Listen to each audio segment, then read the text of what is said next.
istediğimiz sürede seslenemeyeceğiz. Misafirlerimiz var, önceliği misafirlerimize vereceğiz. Ancak size şunun sözünü tekrar vermek istiyoruz. Parlamentoya gittiğimizde ilk önce demokratik anayasayı yapacağız. 30 yıldır bu coğrafyada yaptıkları zulümün hesabını tek tek soracağız. Bu yağmur altında büyük fedakarlık göstererek bekliyorsunuz. Hakkınızı helal edin.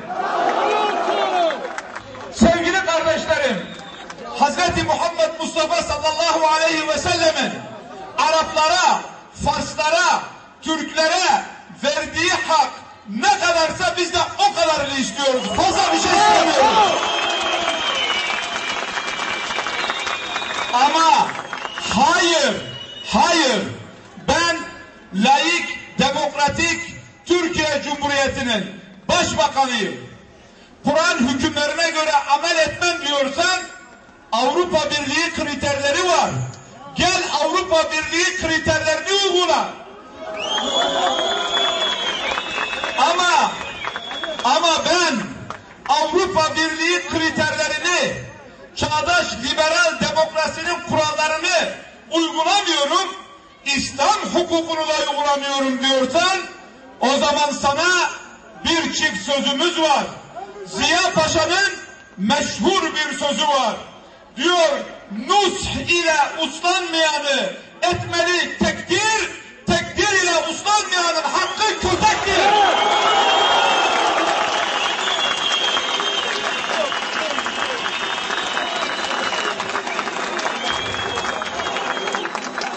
Türkçe'ye çevireyim.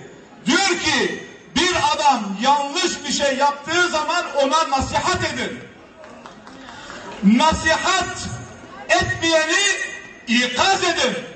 İkazdan da anlamıyorsa onun hakkı dayaktır diyor. Dayak, başka bir şey değil.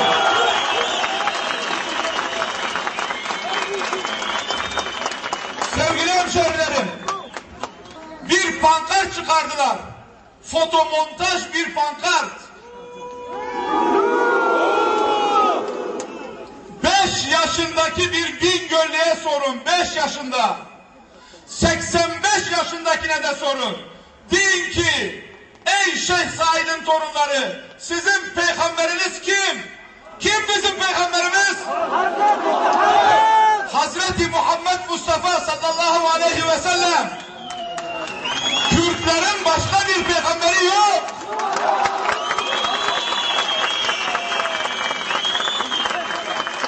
Kürtlerin siyasal önderleri var.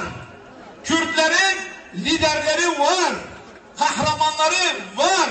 Ama Müslüman Kürt halkının, Dımililerin, Zazaların, Kurmaçların, Soranların tek bir peygamberi var, Hazreti Muhammed Mustafa sallallahu aleyhi ve sellem. Diyorlar ki, bizler için sivil cuma namazları kılıyoruz meydanlarda. Nerede namaz kılıyoruz? Şeyh Said Efendi'nin idam edildiği Tahkapı Meydanı'nda.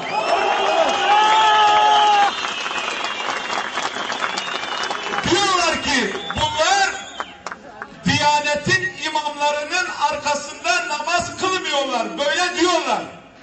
Bunu da anlatacağım size. Bizim Diyanetin imamlarıyla bir kavgamız yok. Bizim camiyle de bir kavgamız yok. Cami bizim camimiz. Ama bizim kimle davamız var? Eğer bizi birileri dille kandırmak istiyorsa Milli Güvenlik Kurulu'nda Kürdistan'a 15.000 tane imam yollayalım. Bu Kürtleri kandırsın. Bunlar da Kürtlüklerinden vazgeçsin diyorlarsa işte bizim kavgamız onlarla. Sevgili hemşehrilerim, bu 15.000 tane imam kadrosunu bize niye yolluyorlar?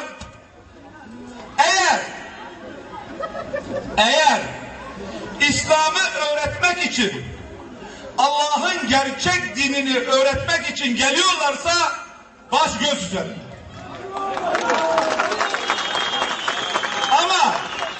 Ama zahmet etmesinler.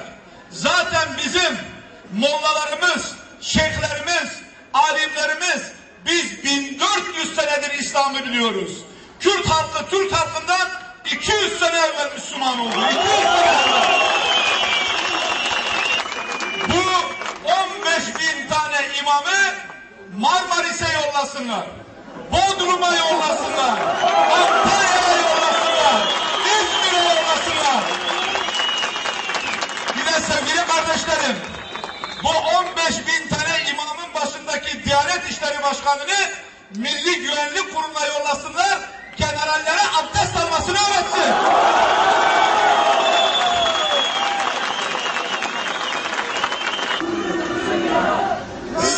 Sevgili hemşehrilerim, bir şeyi daha düzelteyim.